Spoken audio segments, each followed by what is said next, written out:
Today I'm going to be a hypocrite. I'm going to be a dirty, unpopular hypocrite because I'm going to talk about one of my favorite comic book characters and how he's the worst. Batman is one of the worst characters ever made. Oh no, but Joven, Batman's one of your favorite characters because you have a tattoo and everything. Yes, I am a fan and I have the tattoo because I do love Batman. I love the stories, the cartoons, the movies, the psychology, the villains. I love everything about Batman. But that does not take away from the fact that Batman is the worst character of all time. First up, he is so stubborn. I get it, dude. Your parents died long time ago, and now you're vengeful and you have to be the one to protect Gotham City. It's your city, you have to protect it. The moment you're maybe a little bit too over your head with a situation or there's too many bad guys and your team that you trained specifically to help you, when they offer their help,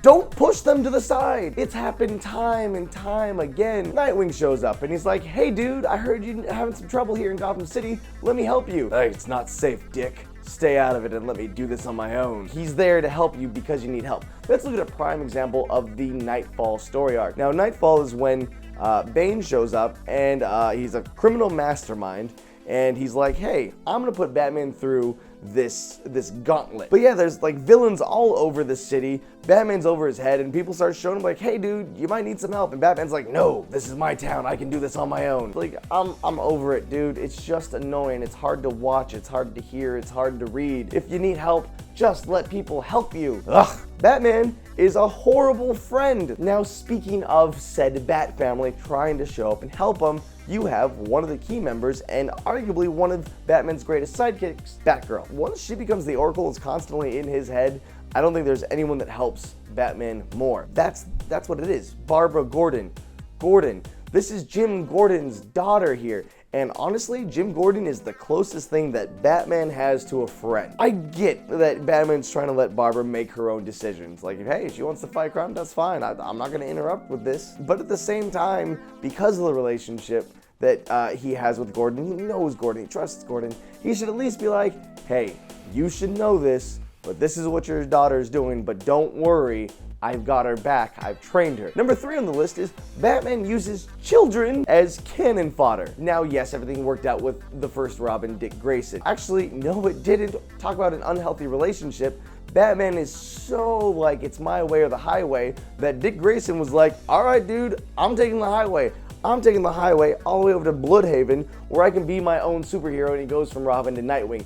Batman literally pushed away his first apprentice to the point where he had to leave and just get away and be his own guy. We had Jason Todd, where Batman's like, oh, hey, look at this kid trying to break into the Batmobile. I like his Gutsta. He's got chutzpah. I'm gonna take him in and train him to be Robin. And guess what happens to him?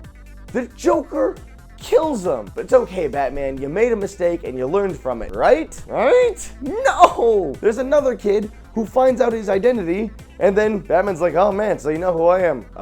Guess I'm gonna get you a suit. And then turns Tim Drake into the next Robin. He didn't learn his lesson. At least he's not doing it to his own son. Oh wait, he did. He's had multiple Robins die, has not learned his lesson. Now, I mentioned how his plan never works. The law never prevails. That is the number 1 reason why Batman is the worst. His morals. A criminal, a random punk killed his parents, and it's horrible. After 75 years of the Joker breaking out and killing more and more people, guess what, Batman? That bus that Joker just killed with all those children, their lives are on your hand. Look at all the other vigilantes out there. Even Superman kills people when he knows, hey, I gotta put you out of your destructive ways here because there's no stopping you. Now, I'm not saying I condone anyone should just take the law into their own hands and kill a criminal. We are talking about a comic book world here where they're superheroes. It's a little old. The whole I don't kill people. You not killing people has led to more people dying than should have died. But still, we root for Batman. We still think Batman's amazing. He's annoying. But I'll say this, as much as I love Batman and the comics and the cartoons and the movies, so on and so forth, I'll keep reading them and keep watching and keep listening, but I'm getting tired of Batman. He either needs to evolve or something else. This is me ranting and raving And you know what? I haven't even touched on some of the other more worser characters like Thor and Superman. I'll get started on the god complex of superhero characters and why it's the worst in another episode. Let me know in the comments below. Am I being crazy here? Do you think Batman is this horrible superhero? Or am I wrong? Which could be very true. Let me know that I'm a hypocrite. Let me know that I'm just wrong in the comments below if you believe so. Till the next time, guys, I'll see you later.